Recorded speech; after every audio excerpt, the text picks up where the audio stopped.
Aujourd'hui les amis, on va encore parler de Bridgerton. Oui, je sais, j'abuse, je parle que de Bridgerton en ce moment sur la chaîne, mais comme je vous l'ai dit dans les vidéos précédentes, je suis tellement hypée par Bridgerton et surtout par la saison 3 de Bridgerton que je me dois de vous faire des vidéos sur cette série. Et aujourd'hui, on ne va pas parler de la saison 3, on ne va pas parler de théorie, on ne va pas parler des faits sur la série, mais on va parler des acteurs, et plus précisément des acteurs ou plutôt des personnages qui ont quitté la série et de comprendre pourquoi est-ce que c'est le cas. On a d'ailleurs aussi un petit spoiler vis-à-vis de la saison 3, même si je sais elle n'est pas encore sortie, mais étant donné qu'il y a eu l'avant-première en Australie et qu'ils ont pu avoir la chance de découvrir le tout premier épisode en exclusivité, il y a un petit spoil concernant deux acteurs, donc deux personnages de la série, mais quand je vous en parlerai, eh bien je vous informerai du spoil pour que vous puissiez passer au cas où si vous ne voulez rien savoir pour le moment. Mais avant de commencer la vidéo, n'oubliez pas de mettre un petit pouce en l'air et de vous abonner à la chaîne si c'est pas déjà fait et de venir me suivre sur Instagram et TikTok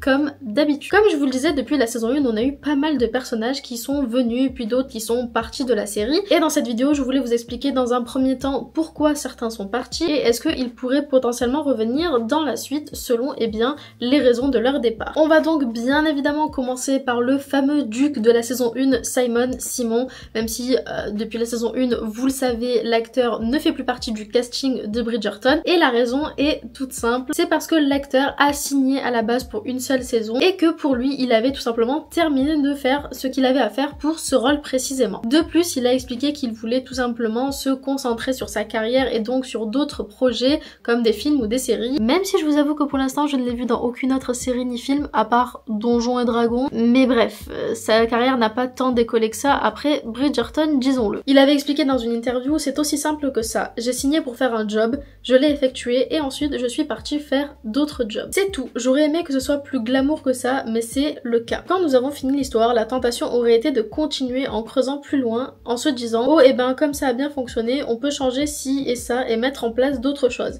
Ça n'a jamais été ce pourquoi j'avais signé à la base. Et en soi on peut le comprendre, même si je sais que beaucoup de fans adoraient le duc et auraient voulu le voir dans les saisons suivantes, mais je pense que en effet son histoire avec Daphné était close et terminée et qu'il n'y avait plus lieu d'être pour que l'acteur revienne, n'en déplaise à certains. Et évidemment on ne peut pas parler du duc sans parler de Daphné Bridgerton, donc de Phoebe Dynevor, je ne sais pas comment on prononce son nom de famille, bref l'actrice qui incarne Daphné Bridgerton, qui elle aussi a décidé de partir après la fin de la saison 2. Elle a donc fait une petite apparition dans la saison 2, on l'a vu par-ci par-là dans quelques épisodes, mais sans qu'elle ait un grand intérêt pour l'intrigue. Et elle a expliqué « J'ai fait mes 2 saisons, j'ai fait ce que je voulais faire avec ce personnage. S'il me demande de revenir dans le futur, qui sait? Malheureusement, pas dans la saison 3. Potentiellement dans le futur, mais la saison 3, je suis juste excitée de la regarder en tant que téléspectatrice. Parce que oui, si vous ne le saviez pas, le personnage de Daphné ne reviendra pas dans la saison 3 de Bridgerton, et on ne sait pas du tout si elle reviendra dans la suite.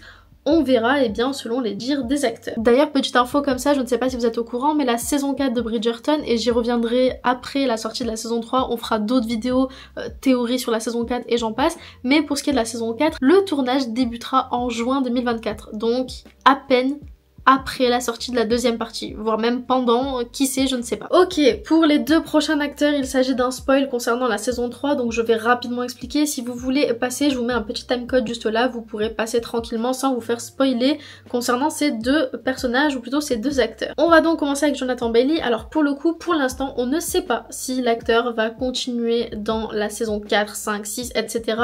ou s'il s'arrête à la saison 3, mais en tout cas, ce qu'on sait et ce qu'on a appris récemment grâce justement à l'avant-première qui s'est déroulée en Australie ces derniers jours, eh bien le personnage de Anthony Bridgerton devrait apparaître uniquement dans le premier épisode de cette saison 3. Alors oui, je sais, on nous a vendu le fait que Anthony serait présent avec Kate tout le long de la saison 3, mais c'est pas forcément le cas. Du moins, ça concerne vraiment la première partie, donc les 4 premiers épisodes. Pour ce qui est de la deuxième partie, on n'en sait rien pour l'instant, étant donné que rien n'est sorti à ce niveau-là, et qu'on aura probablement une autre bande-annonce qui sortira un petit peu avant donc la sortie de cette fameuse partie. Mais pour ce qui est de la partie 1, les fans qui ont pu découvrir donc le premier épisode sont unanimes. Anthony Bridgerton quitte la série entre guillemets et donc les Bridgerton à la fin de l'épisode 1 de la saison 3. Encore une fois, on ne sait pas s'il va réapparaître dans les épisodes d'après ou dans la partie 2, mais en tout cas pour ce qui est de la partie 1, ça semble logique, du moins de ce que j'ai pu lire en termes de spoiler, qu'il ne reviendra pas dans les 3 autres épisodes de cette partie 1. Ce qui est très triste, mais en même temps on s'y attendait un peu. Et je pense certainement, même si ça n'a pas été dit clairement, que la raison derrière l'absence de Anthony Bridgerton dans cette saison 3 est due tout simplement au fait que Jonathan Bailey a eu énormément d'autres projets après la saison 2 de Bridgerton, notamment une série dont j'ai complètement oublié le nom et qui est dans ma liste depuis des semaines que je dois regarder, que je vous mettrai juste ici. Donc il y a eu cette série où il incarne un personnage principal, donc forcément il y a eu un tournage vis-à-vis de sa série. On a bien évidemment eu la nouvelle il y a quelques semaines comme quoi Jonathan Bailey serait dans la saison 3 de Heartstopper qui sort en octobre. Donc forcément qui dit que la série sort en octobre dit que le tournage a eu lieu avant. Donc forcément je comprends pourquoi il n'est pas plus dans la saison 3 de Bridgerton s'il était pleinement dans Heartstopper. Parce que malheureusement il ne peut pas se dédoubler et faire plusieurs tournages en même temps, même si on aimerait bien. Et bien évidemment pour ce qui est de Simone, parce que je ne peux pas parler de Jonathan sans parler de Simone, je ne peux pas parler du vicomte sans parler de la vicomtesse Bridgerton, donc Kate Sharma, qui elle aussi du coup par rapport au spoiler qu'il y a eu vis-à-vis du premier épisode de la saison 3, devrait quitter la série en même temps que Anthony Bridgerton, donc de Jonathan Bailey, et on ne sait pas si elle reviendra également avec lui lors de la partie 2 ou dans les épisodes suivants. Et je vais être honnête avec vous, autant pour Jonathan Bailey je comprends totalement parce qu'il y a eu d'autres projets à côté, autant pour Simone, je suis un peu dégoûtée pour elle tout simplement parce qu'elle a quitté Sex Education à l'époque pour se concentrer exclusivement sur son rôle de Kate Sharma, ou plutôt de la vicomtesse Bridgerton, et au final si c'est pour qu'on la voit pour 1 ou 2 épisodes, je trouve ça assez triste, mais bon, que voulez-vous, j'espère juste qu'elle aura d'autres projets à côté et que ce soit pas juste à cause du fait que Anthony Bridgerton ou plutôt Jonathan Bailey doivent quitter la série pour ses autres projets. J'espère que c'est vraiment quelque chose qui a été fait parce que elle aussi a d'autres projets et pas juste pour Jonathan quoi. Ensuite on va parler de Ruby Barker. Donc Ruby Barker, je vous en ai parlé d'ailleurs dans la vidéo 20 faits sûrs, la vidéo que je vous ai sortie il y a une semaine en fait, dimanche dernier, où du coup je vous raconte pourquoi Ruby n'est plus dans la série, mais je reviens dessus dans cette vidéo bien évidemment parce que je ne pouvais pas ne pas parler de Ruby. Donc pour ceux qui ne savent pas qui est Ruby, c'est tout simplement l'actrice qui incarne Marina lors de la saison 1 et aussi dans la saison 2 parce qu'on la revoit dans un épisode de la saison 2 et l'actrice a tout simplement expliqué qu'elle ne reviendrait pas pour la suite de la série, tout simplement parce que eh bien elle a eu beaucoup de problèmes de santé mentale qui ont fait que elle ne se voyait pas revenir dans Bridgerton à cause de ça. Elle a expliqué dans une interview pourquoi je reviendrai dans Bridgerton. Je ne reviendrai pas dans Bridgerton parce que A, la décision ne m'appartient pas, B, quand j'ai fait Bridgerton, j'avais de gros problèmes de santé mentale. Donc pendant que je vivais l'expérience la plus importante et la plus incroyable de ma carrière, ma santé se détériorait beaucoup et ce très rapidement. Ce n'était pas seulement une légère crise de dépression, d'anxiété ou quelque chose comme ça, je n'allais vraiment pas bien et je ne pouvais pas faire face. Et c'est pour cela que je ne reviendrai pas dans Bridgerton. En plus de cela, Marina, mon personnage dans cette série, a vraiment des problèmes de santé mentale, c'est mon histoire. Et avant que je continue ce qu'elle a pu dire dans cette interview, je tiens à préciser que là on va clairement spoiler ce qu'il se passe avec le personnage de Marina, que ce soit donc dans la série, parce que je pense qu'ils vont le mettre dans la série, dans la suite, mais surtout dans les livres de Bridgerton. Donc si vous ne voulez pas vous faire spoiler ce qui se passe au niveau de Marina et donc des livres, je vous invite à avancer avec le petit timecode pour aller au prochain personnage, au prochain acteur. Je reprends donc, elle a expliqué, vous savez, elle a une fin vraiment tragique. Je doute très fortement que les créateurs du programme me demandent, compte tenu de mon histoire et de ce qui m'est arrivé en jouant ce personnage, de revenir et de terminer cet arc narratif.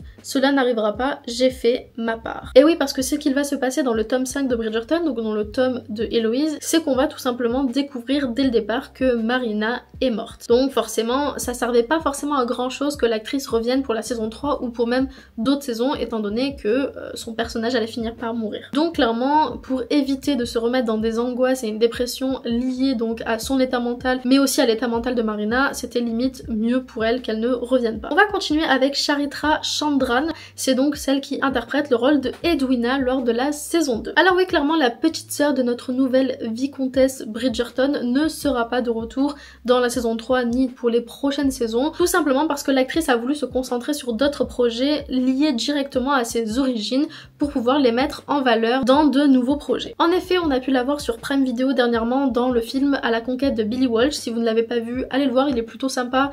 Même si un petit peu cringe, mais bref, c'est pas le propos. Mais on pourra également la voir sur un nouveau projet qui est en cours de développement pour l'instant, qui s'appelle Le Kama Sutra, qui est une série sur les textes anciens du Kama Sutra. Et c'est tout simplement parce qu'elle a voulu remettre à l'ordre ce qu'était le Kama Sutra dans les textes anciens liés donc à sa culture, à son origine. Elle a d'ailleurs expliqué dans une interview, le Kama Sutra est en fait un ancien texte hindou, mais en Occident, il a une réputation et une connotation pas si positive.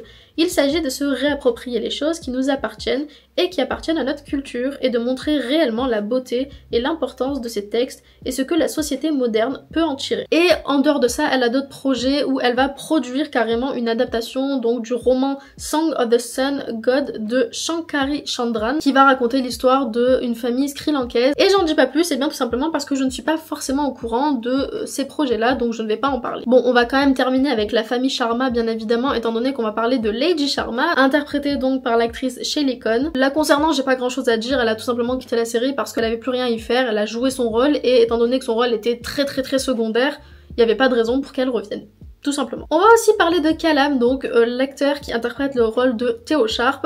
Alors il y a quelques petites rumeurs sur ce personnage, est-ce qu'il va revenir, pas revenir, on n'en sait pas plus, je pense qu'on le découvrira directement dans la saison 3, tout simplement parce que on n'a pas de news à ce niveau-là, l'acteur n'a pas forcément partagé le trailer de la saison 3, donc on pourrait se dire qu'il n'y est pas, mais en même temps son agence a été taguée dans des news sur Twitter vis-à-vis de la nouvelle saison, donc on sait pas trop. Sachant qu'en plus de ça, son personnage a été créé exclusivement pour la série, c'est-à-dire que son personnage n'existe pas dans les romans, on peut pas vraiment se baser sur les livres pour savoir s'il revient ou non, donc ce sera la grande surprise, mais personnellement je pense qu'il ne reviendra tout simplement pas. Ensuite, alors pour le coup là c'est pas vraiment le départ d'un personnage mais plus d'une actrice, étant donné que comme vous l'avez vu dans la bande-annonce de la saison 3, le personnage de Francesca eh bien a tout simplement changé d'actrice. En effet, à la base c'est Ruby Stock, et je ne sais pas si je prononce correctement son nom de famille, qui incarnait donc le rôle de Francesca, et qui au final a été remplacée pour cette saison 3 par Anna Dodd. Et on pourrait se dire,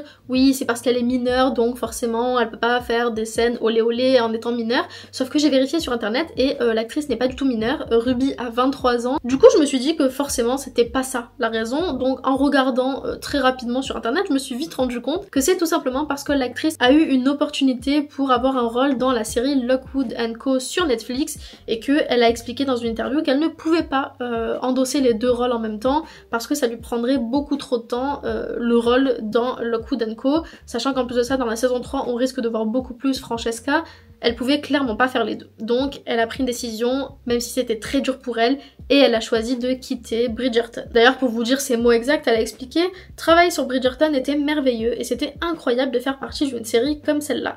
Mais quelque chose à propos de Lucy m'a parlé. » Et pour terminer, on va rapidement parler de Florence Hunt, donc celle qui interprète le rôle de Hyacinthe, et de Will Tilston, donc celui qui interprète le rôle de Gregory, qui sont pour l'instant âgés tous les deux de 17 ans. Enfin, leurs acteurs ont tous les deux 17. Mais étant donné qu'on ne verra leur saison que vers la saison 7 ou 8 sur Netflix, on a largement le temps de les voir grandir, donc ils auront largement dépassé la majorité, donc 18 ans chez nous et carrément 21 ans aux États-Unis à ce moment-là. Donc je ne pense pas que les acteurs vont être remplacés, même si bon, on peut pas vraiment savoir ce qui va se passer dans 3-4 ans, donc à voir à ce moment-là. Mais pour l'instant, il n'y a aucune raison que les deux acteurs soient remplacés pour leur saison prochainement. Enfin bref, je vais m'arrêter là parce que je pense que j'ai fait à peu près le tour des acteurs et personnages qui ont quitté la série. J'ai bien évidemment pas parlé de certains acteurs comme Lord Feverington par exemple, qui a quitté la série après la saison 2. En même temps, c'est assez logique vu comme son personnage finit. Donc bref, il y a plein de petits personnages comme ça dont j'ai pas forcément parlé dans cette vidéo parce que ça servait pas à grand chose. Je vous ai vraiment parlé de ceux qui me semblaient importants à l'histoire, à l'intrigue, au développement de la série. Donc voilà. J'espère en tout cas que la vidéo vous a plu. Si c'est le cas, n'hésitez pas à mettre un petit pouce en l'air et à vous abonner à la chaîne bien évidemment. J'espère aussi que ça ne vous saoule pas qu'on parle de Bridgerton en ce moment. C'est la 5e vidéo d'affilée que je fais sur Bridgerton. Mais en même temps, que voulez-vous que je vous dise, je suis beaucoup trop hypée. Donc, désolée par avance, mais je risque de faire beaucoup de vidéos Bridgerton jusqu'à ce que la saison 3 sorte. Voilà. Enfin bref, pour ma part, la vidéo est terminée. Je vous fais plein de bisous et je vous dis, eh bien, à la semaine prochaine pour une nouvelle vidéo. Bisous!